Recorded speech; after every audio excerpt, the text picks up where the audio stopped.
And now to present tonight's last award, I'd like to welcome to the podium the President of Columbia University, Lee Bollinger. He is the Seth Low Professor of the university, a member of the Columbia Law School faculty, and a distinguished First Amendment scholar. Lee, welcome. Good to see you.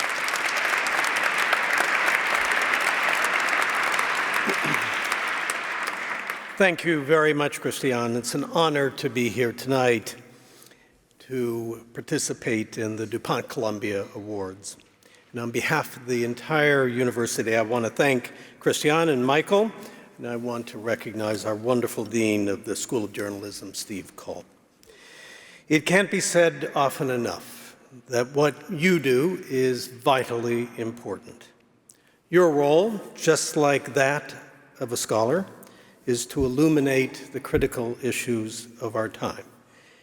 And at a time when there is a persistent undermining of respect for truth and facts, we all take great comfort in the care and the tenacity with which you do your jobs every single day. 2 decades into this century, it's tempting to say that the persistent undermining of respect for truth and facts that we've witnessed in recent years is unprecedented. It would be tempting but inaccurate.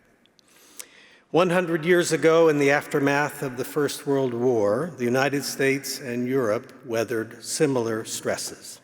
Reverence for truth and reason, civility and decency, human rights, and the protection of the vulnerable were all under assault. But those who believed in the fundamental principles of the Enlightenment stepped in. That's when the United States Supreme Court began its journey to establish protections for freedom of speech and press that would become the most robust in the world and in the history of the world. It is also when Columbia created its celebrated core curriculum, a reaffirmation of the values of knowledge and reason. These monumental achievements, all designed to advance the search for truth, were born in dark and troublesome days. And as we celebrate tonight's winners, we're reminded that the work you do is part of that continuum. So it is an honor to present the final Alfred I. DuPont Columbia University Silver Baton of the evening.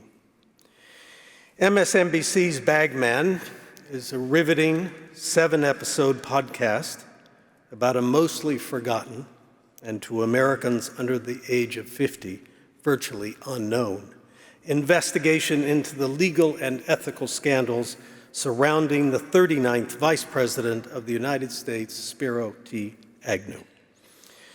Mr. Agnew's role in the first Nixon administration was to rile up what was known then as the silent majority, the cohort of Americans whose views and values, he claimed, were ignored or dismissed by opinion makers on the coasts.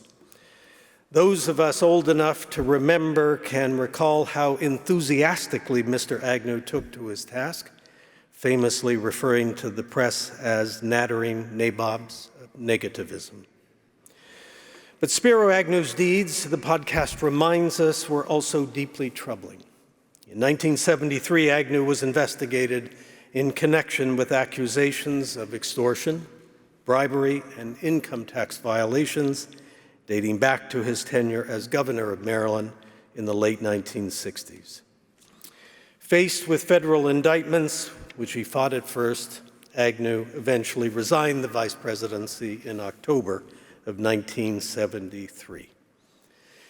In this excerpt, we'll hear from his former prosecutors who look back on their efforts with pride, while noting the striking parallels between the tactics of the Agnew era and the contemporary political scene.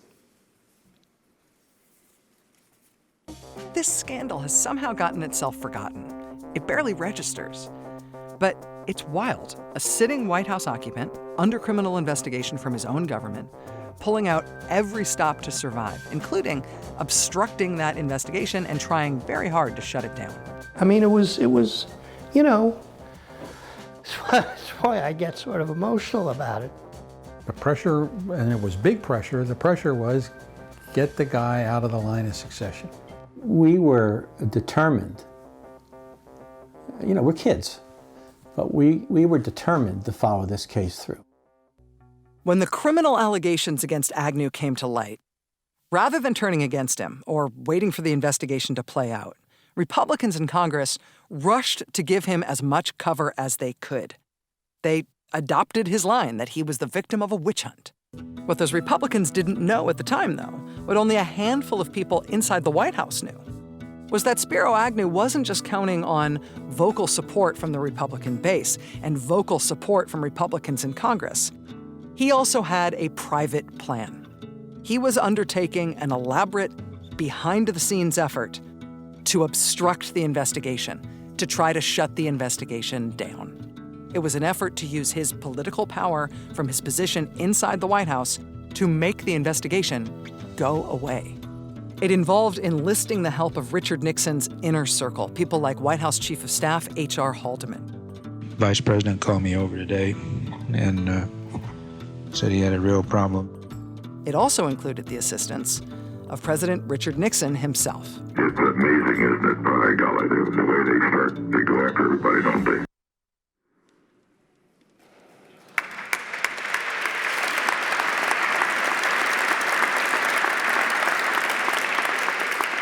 Rachel Maddow had intended to be here tonight to accept this award, but the events of the day have unfortunately prevented her from taking a night off from her show. Bagman executive producer Michael Yarvitz is here to take home the award, and Rachel's pre-recorded her acceptance speech, which we will play for you now. Thank you, President Bollinger. Thank you so much for this recognition for Bagman. This isn't the time or the place to list and thank everybody involved in helping me and Mike Yarvitz bring this story to life, I know.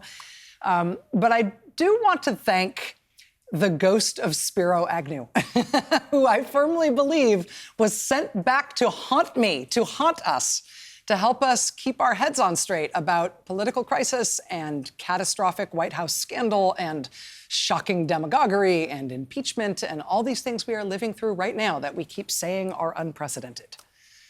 It's not unprecedented. We got this. We've done this. Bagman is a story of the rule of law and an undaunted, uncowed free press who absorbed the blows, who suffered the attacks, who felt the fear and did it anyway, and saved the republic in the process. So thank you most of all, Spiro, for the rallying cry and the reminder. I think we needed it. And thanks to all of you for this recognition. It really means the world. Thank you. And to receive this, Michael Yarvitz, please come forward. Michael, congratulations.